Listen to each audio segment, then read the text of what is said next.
I guess it began in January with a conversation around the idea of homeland as a place of origin or a space of autonomy. And it used the reemergence of nostalgia and romanticism, or the role of maps as a form of self-portraiture, and the rise of populism across Europe as tools to navigate our current condition. Last month, the second conversation on the notion of border as an arbitrary line drawn on a map to demarcate one sovereign territory from another, discussed ways in which this line could separate or connect or could be erased altogether. Actually, earlier today in this very room, we had a workshop with students on how to obtain settled status if they were EU citizens, and that's a kind of ongoing issue that the school is facing to actually avoid the topic of tonight's talk, Exodus, which is actually a very urgent concern for everybody, I think, within the UK. And so tonight's lecture around this topic looks at what happens when you trigger a mass migration from a single territory, exploring what it means to flee, to live in exile, or to uproot your life through its social, political, economical, and environmental impact. And so we hope tonight that we can discuss new tools for survival, forms of nomadism, as well as what happens to the place that is left behind, or actually just hope that this doesn't happen at all. And the kind of themes that I've mentioned and the series as a whole are framed as part of the larger uncertainty that actually surrounds our future relationship with the EU. And it's this that we take as our starting point for tonight's conversation as we constantly redraw and redefine our edges, because in the process, so too do we renegotiate our relationships with the outside world. So in terms of tonight's speakers, sadly, Madeleine Vriesendorp has terrible flu and couldn't make it. And there was a point earlier today where I thought, potentially nobody would be able to make it because of various travel delays, so I'm delighted that I'm not alone at this table. But actually, one thing that she said to me when we invited her to the talk was that she was keen to participate so that she could rant about Brexit.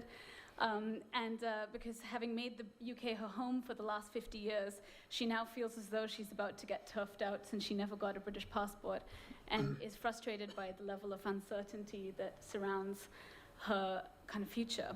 And so we're disappointed she couldn't make it, but hopefully we'll get her to be part of this project in some way in the future. But joining us tonight are Jan Willem Petersen, who's an AA graduate who founded Specialist Operations in 2006 as an independent research and design office that develops strategies and shapes processes to rebuild resilient urban and conflict-affected environments. His work often takes place in areas where an involuntary departure from one's homeland has taken place as a result of conflict. So tonight, he'll tell us more about that and the work of his practice. And then we also have Gurminder K. Bramra, who's a professor of post-colonial and decolonial studies in the School of Global Studies at the University of Sussex. She's the author of several books, including Rethinking Modernity, Post-Colonialism, and the Sociological Imagination, and is here tonight to talk about her research into British citizenship and how it has come to turn some citizens into immigrants based on the color of their skin, as seen in the recent Windrush scandal. The series was made possible with the generous support of the Embassy of the Kingdom of the Netherlands, for which we are really grateful. And before I hand over to tonight's panel, I wanted to just give the microphone to Koen from the Embassy, who'd like to say a few words about the series. So please join me in welcoming him to the AA.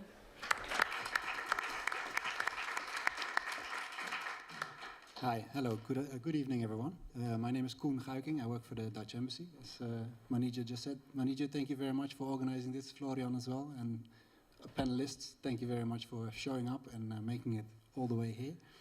I just wanted to make it clear that the Dutch Embassy is supporting this talk, because for us it's important to always point out how similar our two countries are, the Netherlands and the UK. We call ourselves North Sea neighbors. We just want to make sure that we keep telling the UK we are neighbors, we are friends, and that will remain. When it comes to architecture, of course, we also have a lot in common. Just the way we look at design and architecture is very similar. And both countries are also facing similar challenges that I think architecture can play a role in finding solutions. Brexit might not be one of them, but there's plenty solutions that architecture can come up with. So some of the biggest challenges for both our countries, for the North Sea neighbors, Netherlands and the UK, some of the biggest challenges are climate change, which I think architecture can play a role in. Dramatic increase in lifestyle-related diseases, which I think architecture can play a role in. Older population that has special housing needs.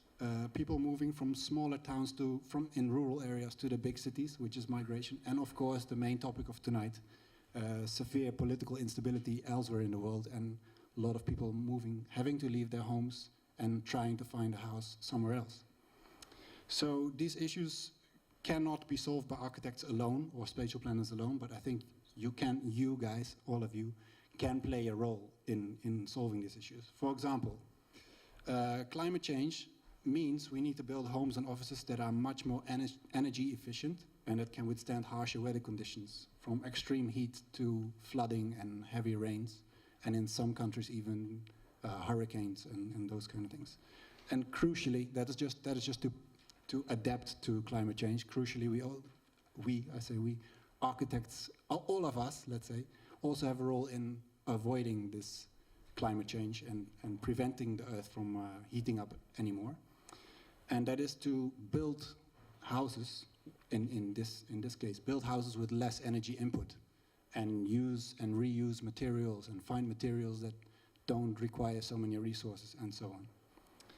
When it comes to demographic changes like an increase in older people with specific health needs, obviously there's also a role for architects. We can use your brain power to build homes where people can grow old and healthy stay healthy for longer. Let's put it that way. And other health issues caused by unhealthy lifestyles. I don't think architects can do anything to stop us from eating junk food, but you can design homes maybe that make the healthy option the easy option. For example, taking the stairs instead of the lift and those kind of things. Then there's the migration issue. I think, let me go to the migration issue. There's migration from rural areas to big cities. As I said, that's an issue. How can architects help to keep smaller towns more attractive? And that, the smaller towns where people are leaving, how can they keep that attractive? And what can they do to keep housing in the ever more populous cities affordable and comfortable?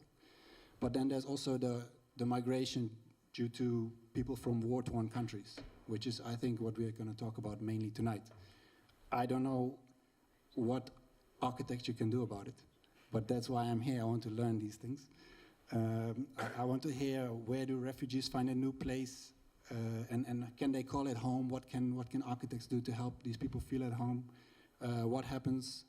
What they leave behind with the area that they leave behind? These are some of the issues discussed tonight, and I'm really looking forward to it. And I hope you all enjoy the talk. That's all I wanted to say. Thank you.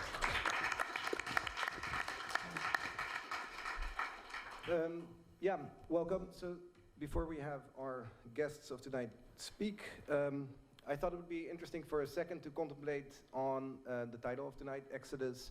Obviously a very loaded title. It was Rem's graduation year in 1972. Rem Koolhaas and Maddie did all the illustrations there, and he chose obviously this loaded or sort of dramatic title as it's the second book from the Old Testament.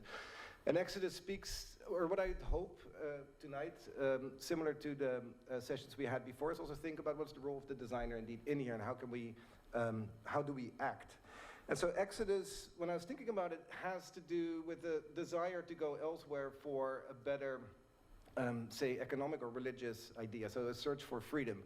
It is about, going to a place, and in some way we were talking about it a little bit. Can we talk about hope today? Like, can it be about, can we design a place that actually triggers Exodus, or is it something where we should avoid Exodus from happening? I think that's the question of, what's the role of the designer here? Are we stimulating an exodus, or are we making a place so attractive that it triggers other people to leave, or are we able to keep places in a way such that an exodus doesn't happen? And I also thought, for instance, is it just mass migration because of, say, climatic or economic conditions? Or how does the brain drain from certain countries that come to study, for instance, in other countries? Like, are those also parts of exodus? Or anyway, I hope we can have sort of a more expansive discussion, but maybe we start first with, I think, some very urgent issues that drive exodus today. And I think you're starting, right? For a minute, yeah. Thank you. Well, thank you. Thank you for inviting me to come and speak here today. I'm not an architect or a designer. I'm a critical theorist. And so hopefully what I have to say will help inform the discussion from that perspective. I wanted to offer some thoughts in relation to each of the key themes that have been presented within the title for today's session. And perhaps in a way going in reverse order, because the last bit was about questioning post-Brexit relationships. And the first thing I want to say in relation to that is that I think it's very unlikely that post-Brexit relationships will be radically different from pre-Brexit ones. I mean, one of the ways that, or one of the things in relation to that is just that if we look at what's happened since the vote to leave the European Union, there's been an extraordinary rise both in racism, racist incidents, and xenophobic incidents across the country. And in a way, there's been a return to the language of the 1970s, the language of go home, of using the sorts of language that had been deemed to be not acceptable for the last 20 years, suddenly is vocal within public debate and within the civil sphere. And the explicit and it's sort of layered now with an explicit anti-European sentiment and also specifically anti-Eastern European sentiment. And to the extent that we think about the changes that have happened in terms of the vote to leave the European Union, I think one of the things that we have to be clear about is that what's been unleashed as a consequence of this is not something that occurs only in relation to the European Union, but it builds upon particular layers of sedimented racism that have been constitutive of the public sphere within Britain for the last 40 or 50 years. And so in that sense, there's not so much, I don't think Brexit is really about the EU. It wasn't because there's a democratic deficit within the European Union and its institutions that we decided to leave. There was no grassroots movement to leave the European Union. It was effectively a populist moment that coalesced around anti-migrant sentiment that was used to sort of push this thing through. So that's one thing that I want to say in relation to that. The other way in which I think that the post-Brexit relationships won't be radically different, or at least they're not in the minds of those who are trying to push Brexit through, is that when we think about the ways in which people thought about how we would reorient ourselves in relation to the world after Brexit, the first thing that people went to was, oh, I know, we can re-establish Empire 2.0. And you think, well, actually, those of us who have any sense of Empire 1.0, you would know that we have absolutely no way that we would contemplate such a thing. And the asymmetry in expectations, I think, is just quite extraordinary. So when Theresa May goes around the world and wishes to establish trade deals, she wants other places to give her everything whilst giving nothing from Britain in return. So that was one thing. Then in relation to the question of home, I mean, one of the things is that whilst home is often conceptualized in terms of where one is from, for many of us, it's been something from which we've been alienated, displaced, and which we've had to create and recreate any number of times. And one of the most common ways of thinking about home is often in terms of thinking about questions of belonging. But I want to suggest that we look at it more formally in terms of thinking about home in relation to questions of citizenship. That is, home is where you have a legal entitlement to be and your rights are protected, or rather they're supposed to be. British citizenship, for those of you who may know this already, wasn't established till 1948. So the first time British citizenship is established in law in this country is 1948. At that time, this is the period when India has just gained its independence and establishes its own set of understandings around citizenship. So Britain establishes its understandings of citizenship in relation to this. What it sets out within the British Nationality Act is two versions of citizenship. One is that you would be a citizen of the UK and its colonies. So there was a shared common citizenship whether you lived within the UK or within the colonies that Britain continued to have at that time, or then you would be a Commonwealth citizen. And to be a Commonwealth citizen, you had to live in a country that had previously been a colony of Britain and was now part of the British Commonwealth. in 1948, Britain gave British citizenship to over 800 million people, together with all the rights that you would have. So the rights were shared, they were common, and they were indivisible. So people had the right to come to Britain, to make Britain their home, and to live and work within Britain. And you might think, why on earth would any country give citizenship to 800 million people, particularly in light of conversations that we're having at the moment? Well, remember at the time that the direction of movement was from Britain to other places. It was not from other places to Britain. Empire is a formulation that's established on the basis of migration. If white British people hadn't migrated to other places, empire couldn't have been built. It was only in the post-war period that people from other places started coming to Britain, and it was at that point that suddenly concern was raised. So there was this whole thing about, well, you know, I know we gave you all citizenship, but we didn't actually expect you to come.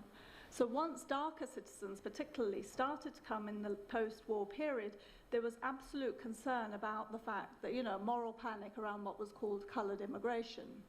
This led to the establishment of Commonwealth Immigration Acts to take rights away from darker citizens. So there was no way in which Britain could re-establish its forms of citizenship, because it would have created too much trouble politically, because this was a citizenship that was common across it and its colonies. And so what it did was institute new forms of immigration that would separate out the real citizens, i.e. the white citizens, from the darker citizens. These acts were passed in 62, 68 and 71, and they effectively created a second-class version of citizenship for those darker citizens who did come to Britain. Many were excluded from coming, and by 1981, people were affected. You know, that was the end of this broader, expansive understanding of citizenship, to focus citizenship only in terms of the island itself. So it's this history, which I've only been able to give you very, very briefly, that creates a two-tier system of citizenship. It's this history of citizenship that enables the British government to try and deport darker British citizens, to try and strip citizenship away from those darker citizens who might do things it doesn't like, and its sanction is to take citizenship away from them. That's a racialized form of citizenship that I think is unacceptable. Do I have any more time? Or Yeah, go on. a few more minutes, okay. So then I just wanted to say something about the issue of migration and exodus, as you were talking about. And I think exodus it's an interesting sort of concept, because as we were sort of saying earlier, often it's presented as going towards something that's better and a utopia possibly, or whatever. But in effect, what are the reasons for people leaving? People don't generally migrate, and particularly in the numbers that Exodus seems to suggest, without there being some event or something happening that forces people to leave. So the current exodus that we're seeing, for example, of people who've been made into refugees from Syria, is a consequence of war. It's usually war, famine, destruction. Climate change will be another aspect of this that forces people to move. And it was those same processes that were actually part of the creation of empire initially. You may or may not know this, that to the extent that we talk about migration in the present, across the 19th century through to the early 20th century, 62 million Europeans left Europe and moved to parts of the world that have now been colonized, to the Americas, to Australia, to South Africa, to New Zealand, and other places as well. 62 million. These people didn't move and live according to the norms and rules of the societies to which they moved. Rather, they annihilated those populations, dispossessed them of land, and built their settler colonial states on the top of those processes. So when we talk about migration in the present in pejorative terms, we really need to look at our own history in terms of the way in which the world has been shaped as a consequence of European movement, and to recognize that if people in the present are moving, they're often moving as a consequence of the legacy of empire for them having been to create a situation that makes it unlivable where they are. So it's not that people come here because we're so wonderful. In part, people come here because we made their places so terrible. And if we want to address that, then that's something that we need to take seriously. One last thing, I guess, adapting Ansel Dua, in terms of this question of borders and tying up the different bits, There's a sense in which I'm talking to you as a British citizen. Now, I didn't cross any border to become a British citizen. The border crossed me. I was made British by empire, and now Britain wishes to expel me. In that sense, I face a double displacement in terms of thinking about questions of home or thinking about questions of belonging. This is the only home I've known, but it's one that's never accepted me as a citizen, but only a second-generation migrant. And as I've said on a number of occasions, what makes me a second-generation migrant when every member of my family that could have held a passport has held a British passport? In holding British passports, that isn't something that I'm saying here as an aspect of anything other than the fact that this is an empirical fact, and it's evidenced by history. It's the historical processes of empire building that created many of us as citizens and who the state then seeks to deport. And one of the ways in which it seeks to do that politically is by rewriting the history of the state. This state, the British state, has always been an imperial state, not a national state. The fact that it was an imperial state is what created the subjects of empire into the citizens of Commonwealth who had rights to come here. The rewriting of this history that presents Britain as a nation is precisely what makes me metaphorically homeless and perhaps soon empirically so. Thank you.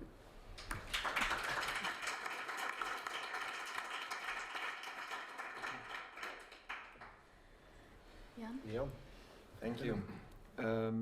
It's great to be back at the AA. When I graduated from Diploma Unit 10, London was in quite a turmoil. Past the 7/7 bombing, a lot of new anti-terrorism measures were introduced to the city. And that formed actually quite a very interesting design challenge, which eventually became the graduation project. But again, now being back, we live in perhaps even more interesting times. I've been asked to address the topic of Exodus through some of the work I've done since in 5 minutes time. So it's both complex projects and a complex topic, so I will do my best.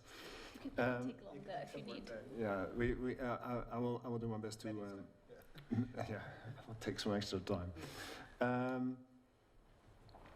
I would like to give a brief context of what I've been doing since I left the AA, and that's primarily done projects that deal with nation building. So in essence, quite a direct relationship to the identity of a Brexit argument which is going on.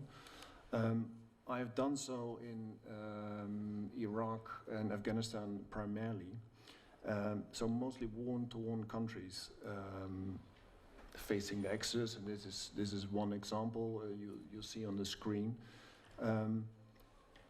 But a lot of these projects, they go beyond questions that belong to the more traditional realm of architecture. So I hope I can demonstrate to some of the samples you will see why that position to go beyond the realm of architecture as a designer is actually quite crucial.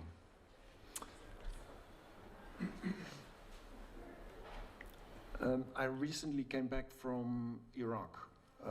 Here you see the image of Mosul, the second largest city in Iraq, that faced tremendous devastation after its liberation from the Islamic State. In fact, it's the largest urban battle after Stalingrad, World War II. So it just gives a kind of sense of scale and the challenge one faced with a kind of, you would say, an involuntary departure, involuntary exodus from a place. More than 600,000 people left the city. And I've been recently asked, I've worked with the UN to draft a reconstruction plan for the city. Incredibly challenging, I will not go into detail, but you would almost say this is a kind of quite traditional image we got to know post 9/11, where we have serious destruction of large cities because of the ongoing war on terror.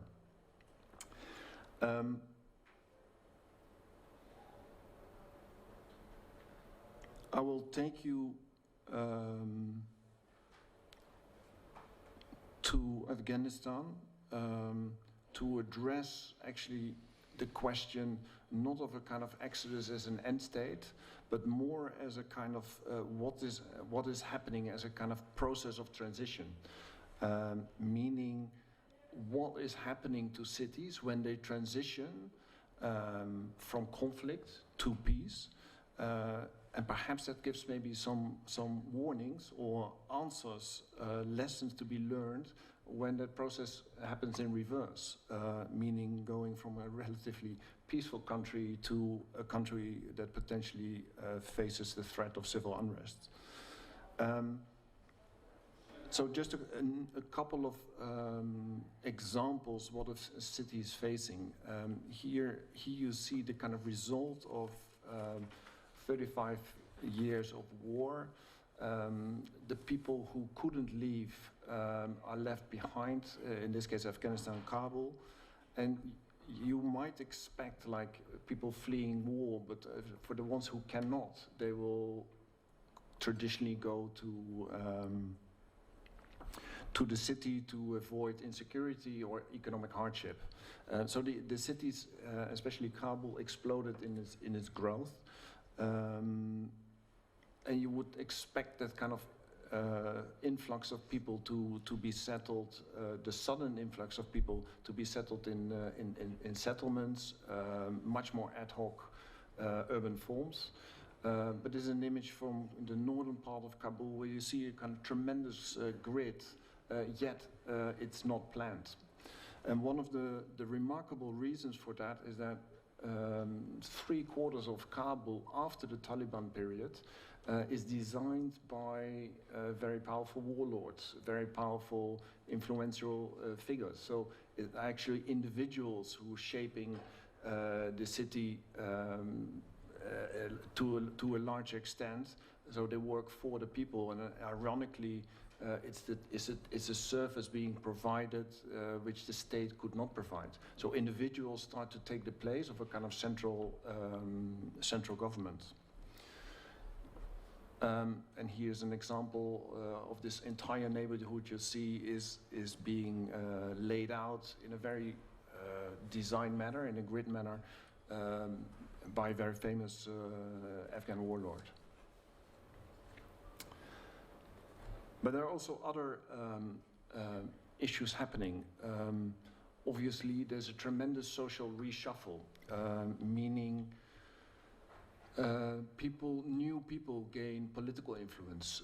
Generals who fought the war come to the front. People are appointed to very influential positions, and they want to manifest that position. In part through architecture, and here you see an example of that architecture. The problem is that in the same time where people try to manifest their new social status, you also see that because of the war, there's a kind of tremendous departure of knowledge, expertise, and even workforce. So in this case, this architecture is totally alien to the Afghan culture. It's borrowed from Peshawar, Pakistan. Delivering a kind of problematic misfit. So here you see an example of it. Windows have to be painted black because of privacy issue. Balconies have to be boarded up because women cannot be seen from street level. They are inhabitable during winter time because it's so cold. And so you see here a kind of, but nevertheless, this is emerging all over in Kabul because this is how prosperity is being seen at the moment. So here you see the kind of mismatch between local culture and something which is inherently borrowed or important. Another example is that during Taliban time, a lot of activities were prohibited, among which wedding ceremonies. So after Taliban period, a new freedom emerged in the city, and now you get these monumental wedding halls popping up all over the city. More than 100 of these have been built since the collapse of Taliban. and what is interesting that the scarcity of ground and resources have now been pulled into this kind of buildings and kind of new economic models, because people make a lot of money renting out these places. So a large part of the city has been sacrificed to kind of opportunistic business model. And here you see, for instance, a wedding hall of more than 2,000 people, which is now very common. And taken part of what could be a more useful organization of the city post conflict.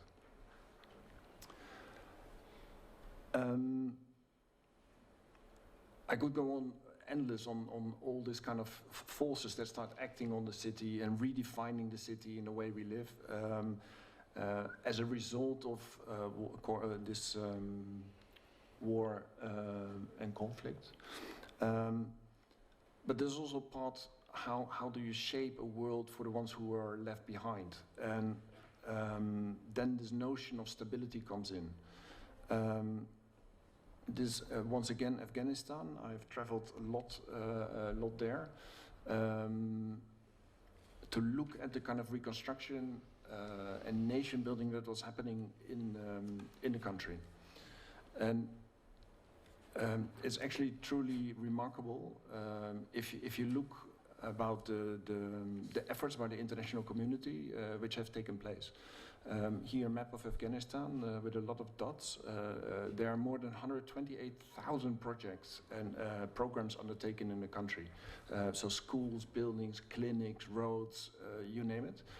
They have, over the last 17 years, they have been created and built there.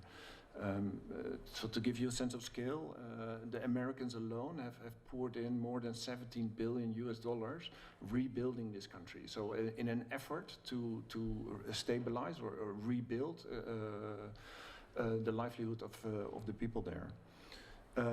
What was shocking and remarkable to me, and it's also the reason why I engaged in this project, is that despite the scale and the number of projects that have taken place, the architectural discipline or the architectural profession, hence designers, hence planners, are not involved. So a lot of projects are delivered through the military, through the diplomats, and a much lesser extent to NGOs. So the almost total absence of the special discipline in one of the largest reconstruction missions ever was reason for me to see if I can contribute as a designer, especially when it became clear that the legacy of such investment was problematic. So how did I do that? I went to Uruzgan province. That was the province governed by the Dutch. They have been there between 2006 2010 to rebuild this project, this province, the Afghan province, and I started visiting as many projects I could. This is to basically find out the status of the project, what is the impact of the project, and more important, like if the project is successful or not, and what are the underlying reasons why some of the projects fail and others are successful. And this is a kind of interesting examples where a new police post is being built along an important road, but because of the location on the bottom of a hill, from a security point not so very advantaged, they had to build a temporary post on top of the hill overlooking the police post to secure their position. So this is a very simple example how designers or even placemaking could contribute to more sustainable projects. I've been fortunate to collaborate, and I think that's one of the main issues to set new forms of collaborations. I've been fortunate to work with the Foreign Office, the Dutch Foreign Office. They were very keen on some of the findings, to collaborate with the Dutch Defense and deliver some of the findings, and this is the Dutch Parliament in The Hague, to deliver some of the findings to the politicians there. And they were actually, the Dutch were brave enough to look at their efforts in Afghanistan in order to learn how future missions could be more sustainable and integrate design thinking and designers in future endeavors. So there's a kind of new, semi-new role carved out for designers within this kind of complex international missions. Maybe a final point I quickly, a number of points I still would like to make. This war context might seem very extreme in relationship to Brexit. But in essence, what is happening in conflict-affected environments is the kind of emergence of a kind of tribalism. And you see that almost happening here in Britain, where the argument of Brexit is incredibly tribal. People are fused with the idea of being Remainer or Leaver. And when I spoke to a top EU diplomat last year at the military conference, he said there are only two kind of member states of the EU. He said the small ones and the ones who do not yet know that they're small. And I thought that was quite fitting. And so Brexit is, I think it's hardly about the relationship towards the EU, but much more a relationship to itself. This picture was taken as a passport picture. This is how I traveled in Afghanistan.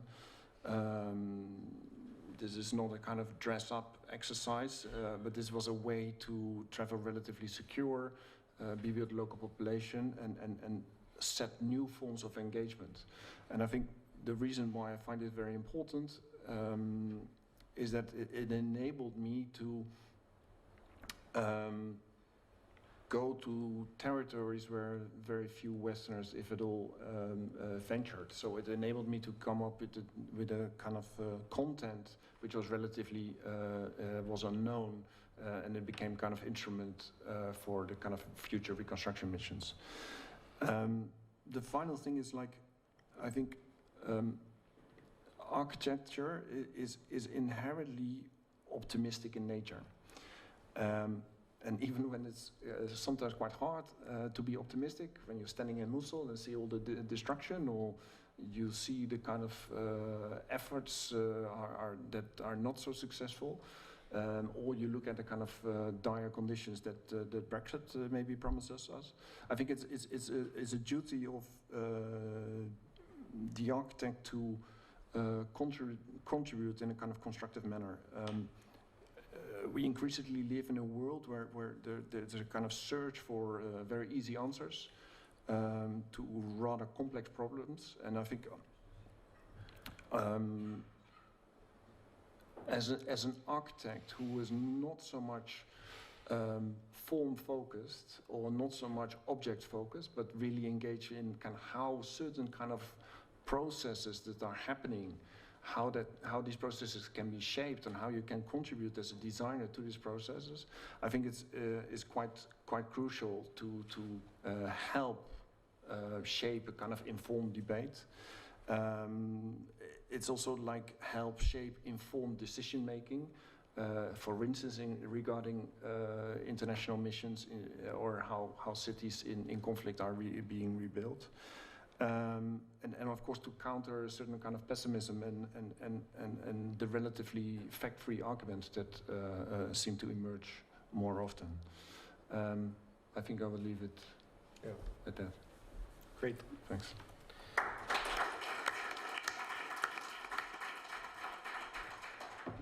Well, I think it's a very incredible amount of thoughts that we can discuss. And I think actually my first question would be to you two. I was wondering, can you construct without being colonial? I mean, when we see this map of Afghanistan and we see these efforts, I was really wondering, when you hear Jan Willem speak, and what is the role, of a designer in such place? Is it our role to intervene? Is it our role to go there and design even with the best intentions? Or is that not the responsibility of somebody educated in the West at a Western school with a certain mindset? I'm really conflicted with this question about how to act at this moment, specifically after what you laid out as sort of inherently the act of building is colonial.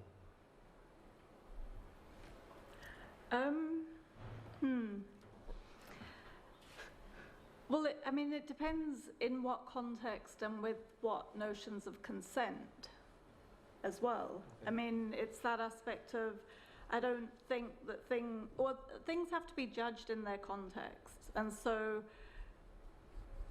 I'm concerned about this issue of good intentions that came up once before as well. And we know where good intentions lead us, or what the road to hell is paved with.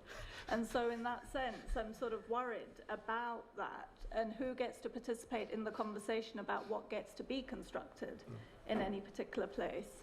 And so if we're talking about this as an aspect of doing something in other places, what's the motivation for doing it? What's the possibilities that have to be available for us to be able to do it? And what does it mean to then go and do it? And so to unpack that slightly, I mean, it is possible for us to go to most places in the world and do stuff. It is not possible for most people from the rest of the world to come here and do stuff. And so what does that asymmetry then mean for what our responsibility is to other places? I mean, I think that's a question that we have to ask ourselves in doing this. So I wouldn't want to say that something was just inherently colonial, or, I'd want to sort of talk about specifics in relation to thinking about that question. Are those part of the conversations you have, for instance, with the Dutch government there on, like, if we talk about the word mission already, for instance, it's like an interesting wording. Much to be said, but I quite enjoy the schizophrenic nature of that. Obviously, there's a lot of politics involved, even to go to countries like Afghanistan. Yeah. There's a level of self-interest, but there's also a genuine attempt to rebuild something which is inherently missing. Yeah. Very banal life securities. And I enjoy the difficulty on one hand side to say, like, well, if it's, if in Afghanistan you see it a lot, if it's buildings or projects were constructed by Western forces, they would last relatively long. They would stand in relatively high quality, etc. But they were generally unused. Versa, if you let local people, let the local community construct their buildings, they would not stand that long because they don't have the knowledge and know-how to build largely in these areas.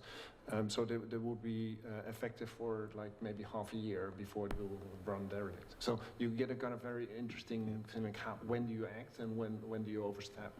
And I think to find that balance, and you first have to be very honest towards your own actions and face them, but also like try maybe to answer the question if it's anyhow possible to design a nation on this kind of scale, and design in the most broad sense of the word. Yeah. But maybe that's when, I guess, the image that's still up on the screen, that's when these kinds of encounters become interesting, when you can actually collaborate with local communities to maybe start to define a kind of a meeting or a middle ground of those two extremes. To bring a kind of inhabitation to the structures that are uninhabited, or to give them the knowledge to make structures that last longer. Yeah, I think one of the issues is that, which I find interesting as a designer, is that there has been a lot of collaboration. I mean, even the military has learned to make community-based interventions. They listen to the kind of elderlies, they have, etc. So there's a tremendous effort to incorporate, like say, kind of development aspects in their work. Where I think it's slightly problematic is tailoring some of these ambitions and wishes and hopes towards a kind of actual outcome. And that translation has not happened very successfully, because I think in part because of the lack of design and design thinking in this kind of process. It's very linear. It's like, well, you have, we would like to increase the education in a particular province. That means building schools. It doesn't mean maybe give the tools to people who actually can read and write and do other stuff. So. Yeah, I mean, I think to pick up on a word that you used, Jan, in your presentation, which was smallness, and I liked how you talked about the difference between EU member states being small members versus people who didn't know yet how small they were, and how that aligns with something that you brought up, Gurminder, on asymmetry. Because I think what I've always found fascinating about colonialism is how a tiny island like Britain was able to have such a global impact, given how the asymmetry, I guess, in size, and then the asymmetry of power. And I was at a meeting yesterday where we were talking about how, I mean, India and China are like some of the biggest, I mean, I guess speaking specifically, I mean, to where I'm from, India, is like it's one of the biggest populations in the world, yet we're still talking about like why we can't get our voice across in a big enough way. And I think, I'm just curious as to like what are the future asymmetries that could come about. Like I think there's histories that are kind of forgotten, like what you just said about citizenship in Britain only actually coming out as a reaction to Indian independence. I thought that was fascinating, and that's something that I wasn't really aware of until the first time I heard you speak a few weeks ago. So I'm just curious as to why these actual facts aren't kind of in current discourse, and like, I mean, how this relates to this idea of asymmetry as a kind of spatial but also theoretical problem.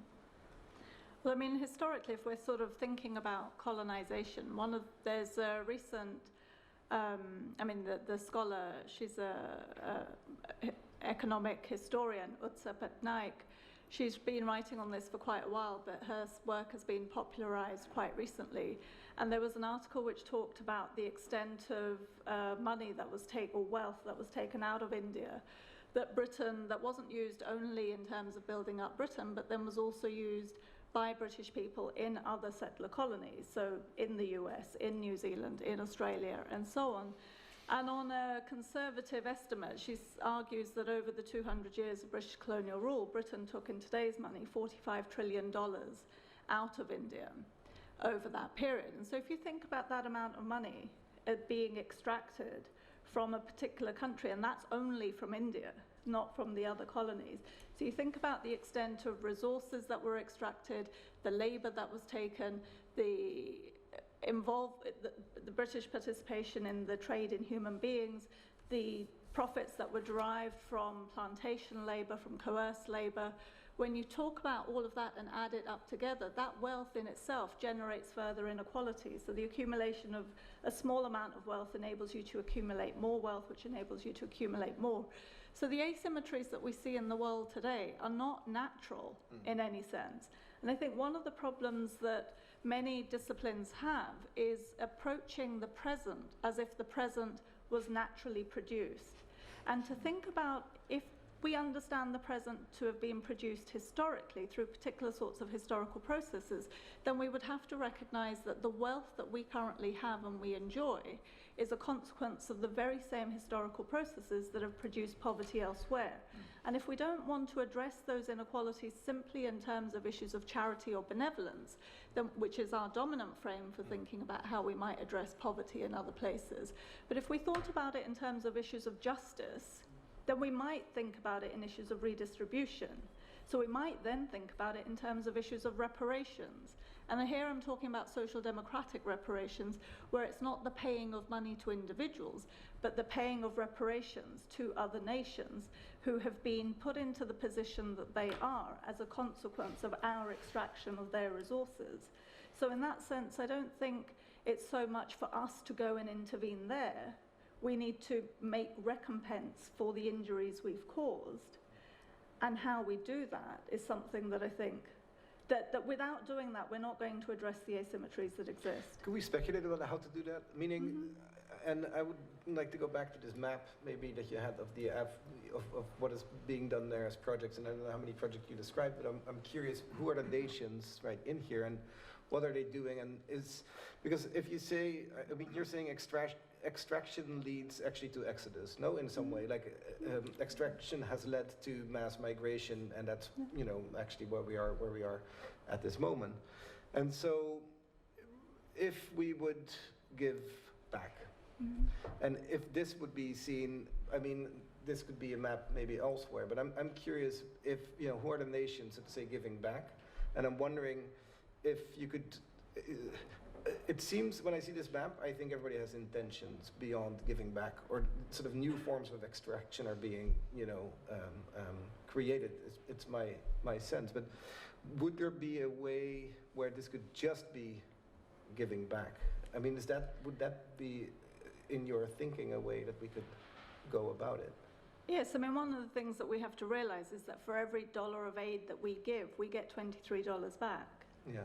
No? So we're not actually giving aid. All that aid comes with strings that are tied to who, if you're giving money for construction, who gets the contracts to build the construction, and where does the money end up back, and so on. So I think that those asymmetries are built into our very systems of doing good. They're not about doing good. They're about continuing to extract resources from underdeveloped countries. Interesting. But I think that I'm speculating, but I think something has changed. Post 9/11, the reasons to intervene and are much stronger politically tied. So the narrative on the war on terror is a direct result why interventions in Iraq and Afghanistan and Syria, Libya, etc., etc. So suddenly the amount of money or the resources are not as relevant than actually trying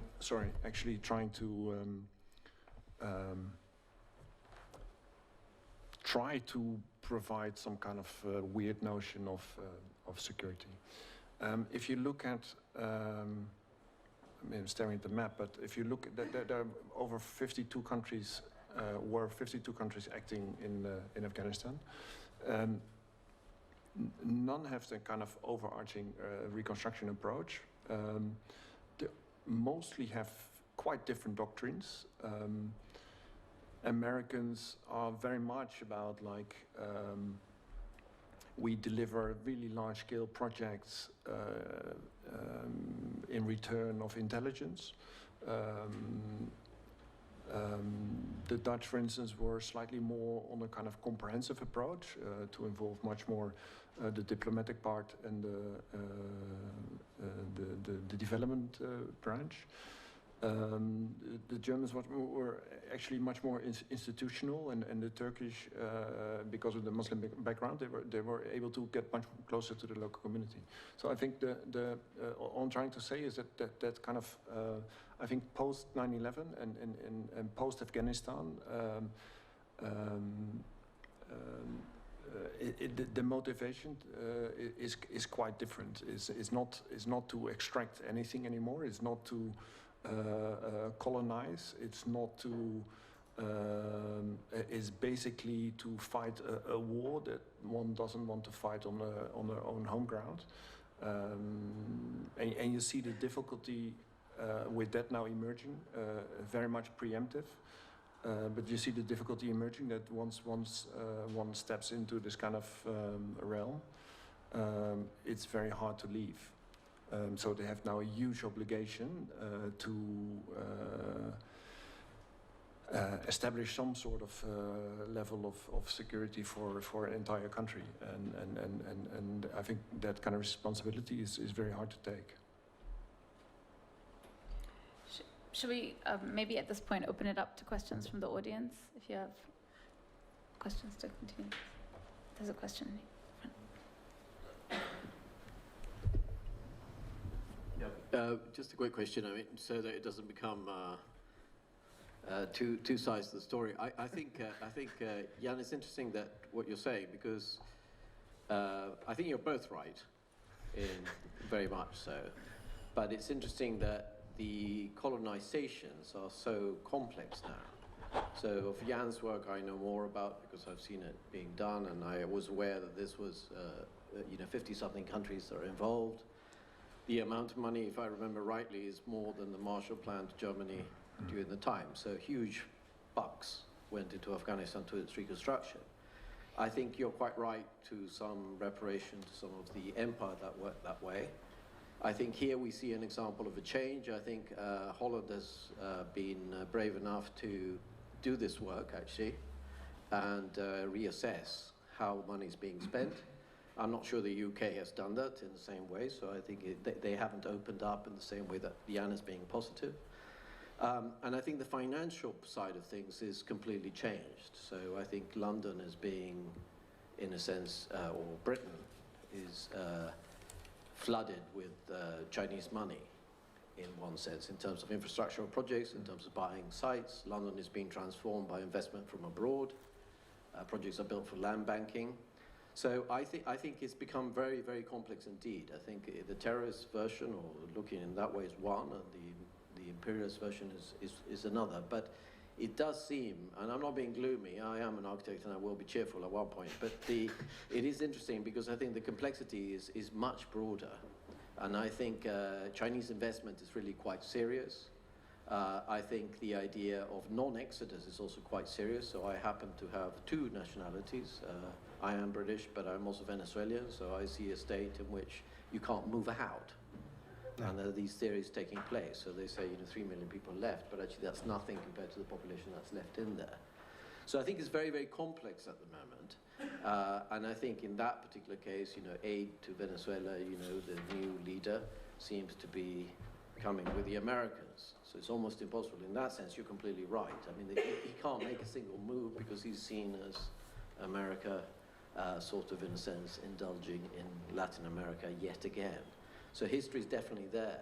But I think there are many complex options at the moment. And, what do you think of that, Jan, in terms of, let's say, the relationship of how money is being invested into Europe as opposed to what we're doing in the countries that are being reconstructed? Is that something that you notice, or? Not quite, no. Can I just interject something while you're thinking then? I mean, one other thing to add to the issue of Venezuela is that Britain holds $300 million worth of gold reserves of Venezuela in the Bank of England. After decolonisation in the French West African countries, France holds almost the entire gold reserves of 9 West African countries, and it only gives them access to their gold if France gets priority for the contracts for any construction that they might be doing within their countries. So to what extent is that actually decolonisation? What about the other way around? The fact that we are taking the money from, obviously not African nations, but from China and so on, to build our infrastructure and so on. Is that? Well, we're not using it to build our infrastructure. It's being used to build private enterprises. And also, I mean, in the context of sort of talking about China and other places, the one thing to remember is that in terms of foreign direct investment, Britain and the US are still the top 2 countries doing that. So even despite all the concern raised about other places, which we always deflect, we don't actually look at the long-standing regularities which are reinforcing those same old priorities. So it's still the US and Britain. Where's your hopeful part, the architecture part? Well, the hopeful part is actually that I think that the essence of reconstruction actually is a whole different ballgame altogether. And I think there's an issue of which has been discussed of citizenship, the issues with Brexit and so on. I still believe very strongly that we do have to make cities, we have to make environments, we have to work in that way. And I think we can do that a lot better. And I think we can learn from the positions which are there. I think the issues of nationality, particularly the issue of Brexit, I think is very political. I mean, obviously it's very divided in that sense. I don't think that that actually has to have an influence in the way we live or the way we conduct our lives in different ways. I think obviously it has an influence, but I think we should be building not only buildings, but we should be building an education system that works and all the things that we've stopped talking about for such a long period of time. And I see it very positive that one can do that.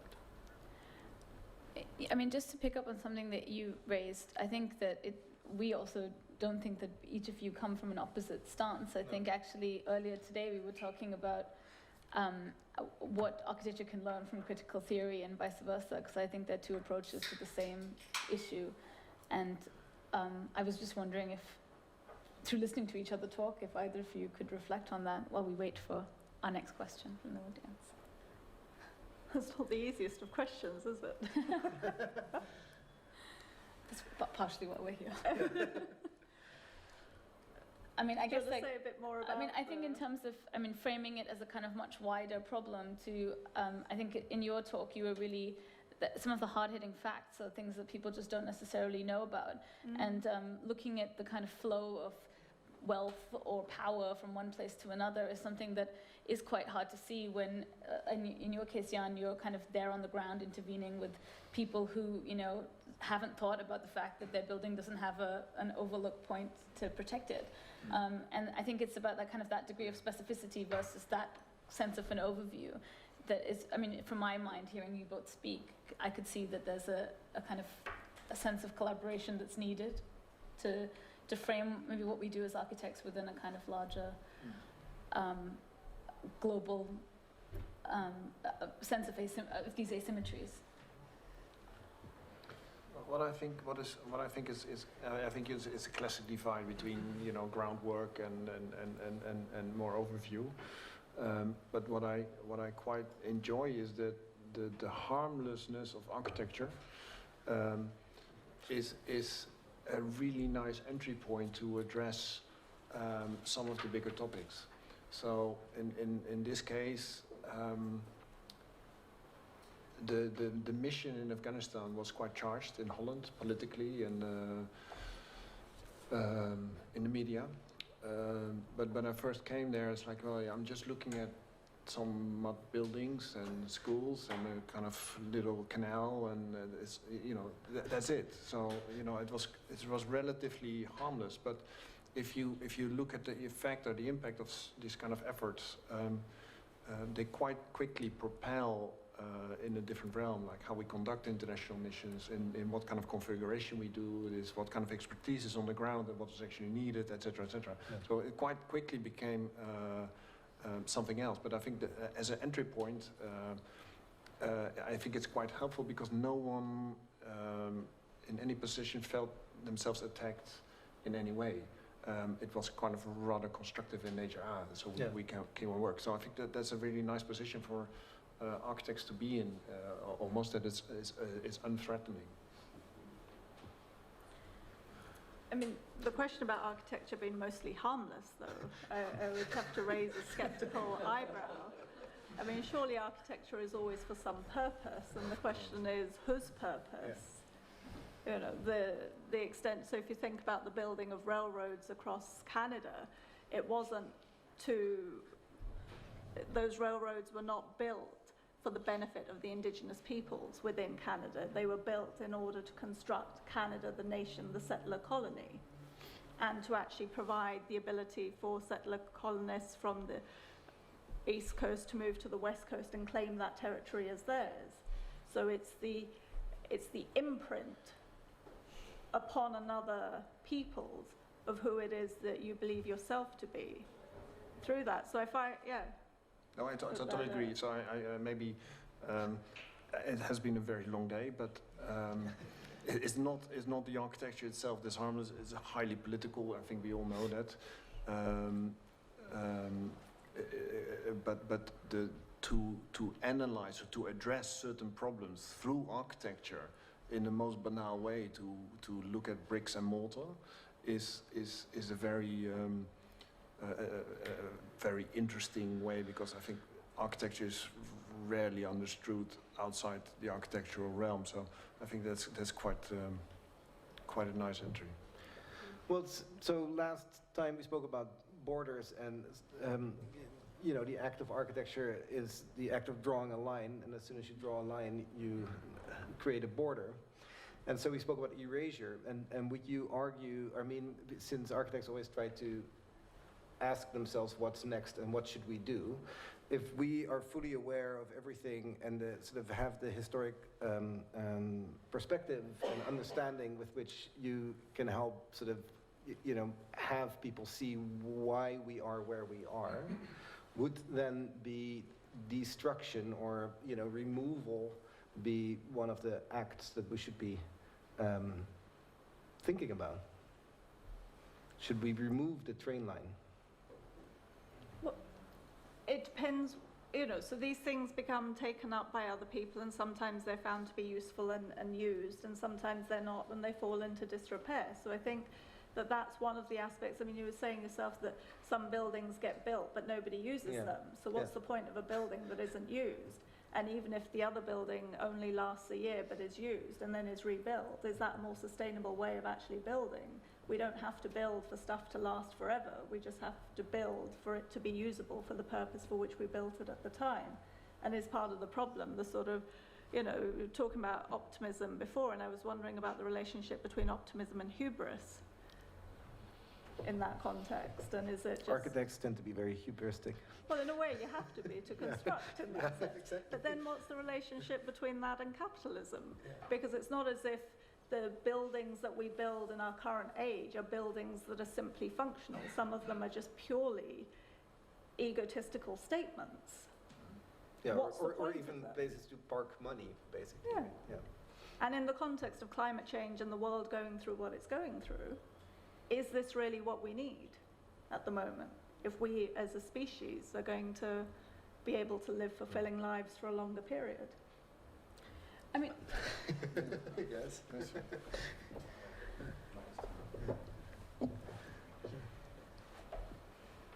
I'm very glad this has come up because I wanted to ask about Empire 2.0 and sort of to bridge these two examples of say India and Afghanistan.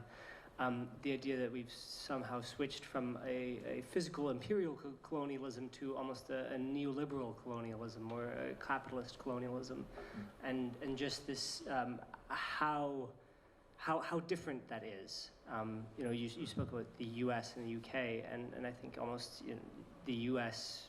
developed this new sort of neoliberal form of colonialism, in contrast to the UK system in some ways, perhaps. But I wanted to ask how that, I mean, obviously it's borne pretty nasty fruit in some of these examples, and how that neoliberal colonialism has affected it. I mean, I don't think neoliberal colonialism in the context of the US is only what happens outside of its borders, because one of the things to remember is that the whole process of constructing the US was a process over 200 years and in a way, and it, you know, and it wasn't Americans who did this, it was the British who did this, because America at that time was being colonized by the British. So it's the British who moved the border of what comes to be known as the US from the East Coast across to the West Coast, and in the process dispossess peoples of their land, but they don't just dispossess them. So this is the other thing to remember, and if we're, you know, and to sort of contextualize it in terms of Brexit as well, is that when the Brits were in what comes to be known as America, one of the ways in which they organized moving from the east to the west was every so often making treaties with the indigenous peoples who were there, because at some point the supplies would run out, the ammunition would run out, they would need to make a treaty in order not to be overwhelmed. So they'd make a treaty and say, okay, right, we'll take this much land, we won't take any more, now we're at peace, this is how it will be. More supplies would come, they would go to war again and break every treaty. So the US is constructed through a process of the making and breaking of treaties. Which we celebrate with Thanksgiving every year. Yes, no, exactly. And yet this is what Britain then continues to do in the context of its own self. And this is what it's doing with Brexit, because what it's seeking to do at this moment is break the Good Friday Agreement in order to establish leaving the European Union. The Good Friday Agreement is a legal treaty that's made between two sovereign countries, Britain and Ireland. And for those of you who might be confused, Ireland is actually a sovereign country. I know our news, the radio presenters on the Today programme often don't seem to realise this fact and talk to Irish politicians as if somehow they're subservient, but they're not. They are politicians of an independent country, and these two countries created an international treaty. This is a treaty that is then ratified by the European Union and the United States and is located within the... It's an international treaty. You cannot break it on whim. And yet, history seems to suggest that Britain constructs itself through a process of breaking treaties. And this is yet the latest one. So I think it's that aspect of not necessarily seeing these things as different in the present. I think they're differently conceptualized and constructed, but they come out of the history that produces them. Just a quick question, actually, just on optimism. Okay, let's be optimistic. So, Why? no. It's interesting because I'd like to ask you a question. I think a difference of approaches is that Jan is sort of implying that by looking at the architectural scale, there is a sort of possibly an innocence there, which then allows to open the can of worms to understand the complexity of what takes place. It can also be done the other way around, like in the reconstruction in Afghanistan, where you see the complexity of what took place, and then you look back at a project that doesn't work or wasn't used, and so on. So it's a movement of scale. So my question to you is, how would you move to the scale of either the local or architecture? Because it seems a really daunting process to go from either the historical scale or the imperial scale down to the moment or the building or the actual more focused point. Yeah. I think Jan is sort of saying that that's a way of seeing the bigger picture, possibly, that you could explode from that point into something larger. Do you have any suggestions for us humble architects as to how one might focus the broader questions into something which is actually very specific? I don't, but one thing could be to absent ourselves. Yeah. Why do we need to go and construct buildings elsewhere when we've got any number of homeless people here who need solutions that we could be designing right here to address problems of inequality, of low wage, of lack of income, all that sort of stuff? There are solutions that are needed right where we are. Why don't we address the broader political... I agree with you. If actually my obsession is local government, actually, and our local problems, so not being localist, but just simply that there's a politics that needs to be resolved there. But the question is that there is still this issue that if we can talk about things in a broad sense, like Brexit. So we get no positives from Brexit. All we're told is where particular things are going to go wrong. That's the way it's sold to us politically. It's not the big picture of what Brexit is trying to do. We're told this company will collapse, you will not be able to do this, and so on. So I think it's interesting because the broad approach that you suggest, it also doesn't, it makes it very difficult to understand how you would take it down to a smaller scale.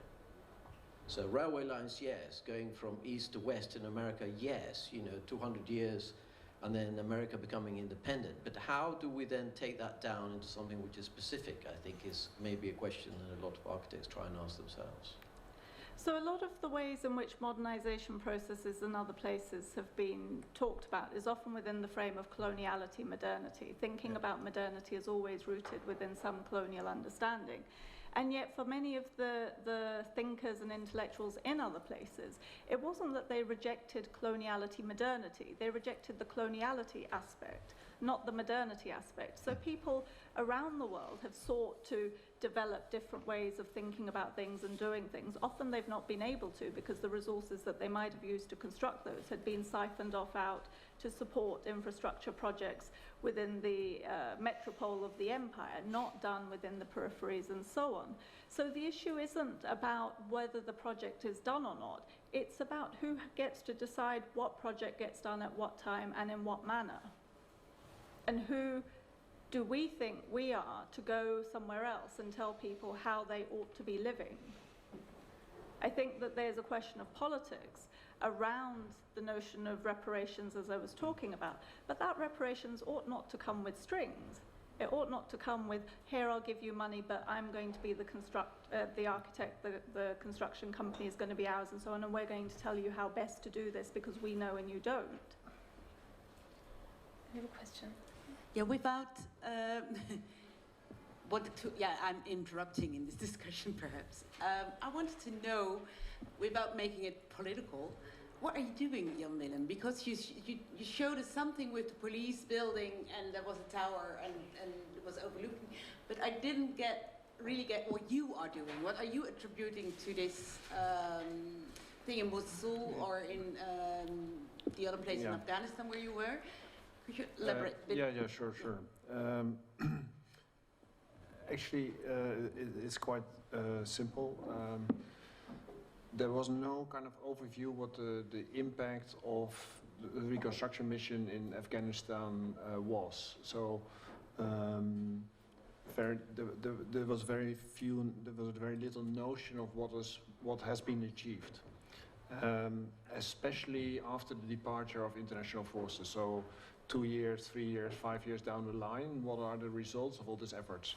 So what I did is, in this case, I visited many Dutch projects in one particular province to look at what is the current status and how does the building stand and what has been achieved and what is the impact, and but actually moreover, like how come that some buildings are or some interventions are successful and others are not. So can we learn from these kind of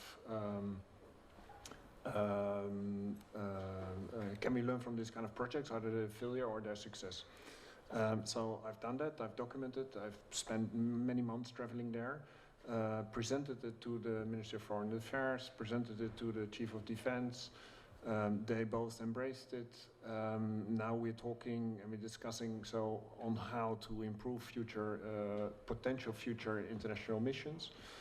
Call it Syria, call it Libya, etc., etc. So international interventions, quite critical, and it results now in us collaborating to say, to draft something like a reconstruction manual, not as a kind of blueprint, but much more as a kind of attitude and almost checklist how to engage. And that's what I'm doing. In Mosul, it's much more straightforward. It's kind of planning how to rebuild the city. So it's one of the first examples. I mean, it's the first time that a city as a total entity is being rebuilt in one go, almost. Trying to establish a kind of comprehensive plan. So that's not only like rebuilding the destroyed houses, it's thinking about how to restart the economy, and so on and so forth. But you report to the Dutch. In this case, not case, to the local ones. That was my thing. Two things. One, the project in Oersgan was self-initiated, and eventually it was supported by the Dutch government. So it's their actions which were scrutinized. So it's reported back to the government. In Mosul, it's much more work for the UN, with the UN. And they directly support the local government. So it's their this is potentially something you should be reconsidering. So there's a lot of collaboration with local stakeholders. Over the past weeks, there's been various discussions within the school which touch on the difference between tactics and strategy. Strategy being potential overview of, we want there to be reparations for damages done to certain countries, potentially, right? And the tactics is potentially what architecture is trying to do. And I think there is maybe a gap between saying that we unrightfully took the money within our colonial movements and therefore stored it within our own banks and within our own economy, and we should be giving it back to them in the raw form. But then there's always the question of, this has happened previously in history, and because of the problems in the social structure that we have created, they then deal with the money in what would be unethical ways, unmoral ways which are not beneficial to their societies. And so at what point are we then in the wrong by just giving them the money back? So in this case, there's a difference between the strategy of, we need to make amends and repairs, and the tactic of, how do we do that? And so I think there is a gap. And although I think there is a lot of validity in what you're criticizing about our history and kind of the empirical nature of it, I think there is a gap between what kind of the architects are trying to do and what you are suggesting. And I wonder, do you have a strategy of how to give this money back or how to return this wealth? And then on a second follow-on point of saying that when we go into these places, we should not be trying to take things out. The reality is that we are still within a capitalist nation. There are still economic interests at play, and no one, at least in the current mental structure of our country, will make a move, a positive one for the country, without any kind of return. So maybe playing with this, even though this is not an optimal situation, how can we play with these already existing forces and give something in return which does not take anything, right? So some kind of mutual benefit. And so I wonder if you have a strategy for this, sorry, a tactic for this from the strategy. So if we think about when compensation has been paid, if we think about reparations as compensation. So when the slave trade was abolished in 1833, compensation was paid at that point, and it was paid to those people who owned other people, because the people they owned were property. So slaves were understood as property.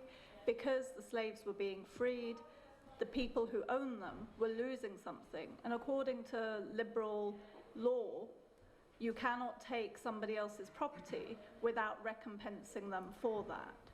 And so in Britain, we paid the equivalent of 40% of GDP at the time to compensate slave owners.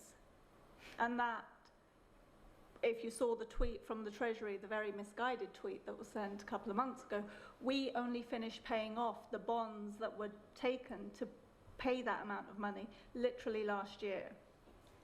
So from 1833, taxpayers in this country, and not just in this country, but within empire more generally, have been paying off the bond that the government took out in 1833 to recompense slave owners. If we can understand within liberal tradition and the rule of law that the loss of property ought to be compensated for, and we've done that to slave owners, then why can't we recompense the loss of property when that property was taken from other people? Given that that is our tradition, that is what we say that we are and who we are. So I don't buy the argument that it's about us being a particular sort of nation and we can't do what's not in our best interest, because if you sort of look at politics at the moment, we are doing what's not in our best interest economically for some other purpose. And the fact that we're doing it suggests that there are other interests that override pure economic ones. And so in that sense, I think there is so my sense is that what there is for me to do as an academic is to make the argument. There are movements for reparations. If you look at the West Indies, the CARICOM nations, they've come together and they are making an argument explicitly for reparations from Britain, and making an argument for social democratic reparations. That is that they don't want money to be paid to individuals within the West Indies. They want Britain to pay money to the West Indies generally for investment in education, in healthcare, in those institutions that constitute good social democratic states, because they haven't had the possibility to construct social democracy precisely because of colonization. So that would be one way of doing it, is to take seriously the arguments being made by CARICOM and to engage with them and have that conversation. The thing is, partly within Britain, we don't even have this conversation. Most of us don't even know our history. We don't even know the history of Ireland and the way in which Ireland was a colony of England's, and what we have done to Ireland over the last 2 centuries. And that's our absolute neighbour. And if we don't even know how we constructed a famine that killed 1 million people, that led to 1 million people moving to the Americas, and that a huge number of the population from Ireland then came to Britain as bonded labour to build the roads and the canals and the railways in Britain and so on, and we can't understand that relationship, it's no surprise that we don't know about the broader relationship. There was a piece in The Guardian today about the massacres in Australia, if any of you saw that, and the extent to which the British were involved in committing massacres against Aboriginal peoples precisely to take their land and to establish the state of Australia. That's just now being documented. Until the 1960s, Aboriginal peoples were classed as flora and fauna. They weren't even classed as human in Australia. And so, you know, there are these, so I agree, so I don't know about the tactics at the moment because we're not even having the conversation. So my wish is to put this stuff on the table so that perhaps we can start talking about it. And when enough people start talking about it, we can then have more concerted action to engage politically with those questions. But until we know our history, and until we know how our history has shaped the very possibility of us being, none of this is going to make a difference. Sorry.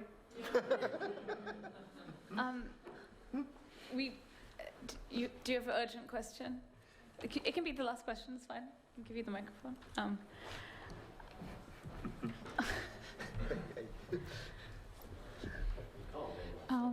Yeah, exactly. Don't worry, we won't go now. I'm sorry. In response to your comment right now, I was just thinking about, do you think it's also this idea of time, like my ancestors did it? It's historically, you've not been a part of that experience. It's historical. I, as an individual, don't believe in it. So do I live with the guilt of what people did for me? And I was thinking if architecture is kind of like that connection where buildings live for years. You see it, you experience it, like the railway in Canada. Do I remove that as a way of like my ancestors did it and I see it? But how do you navigate this idea that it wasn't me, it's not my generation, but it's like just the time scale with which these things happen, it's over lifespans. So like how do you navigate that? Okay, so the first thing is that for me, none of this is about guilt, and it's certainly not about blame, because nobody alive today is responsible for any of the things that we're talking about historically that have produced the world within which we live. However, all of us in this room do benefit from the legacies of those structures, and the extent to which we benefit from them, we can either choose to unreflectively continue to benefit from them, or we can seek to address those injustices.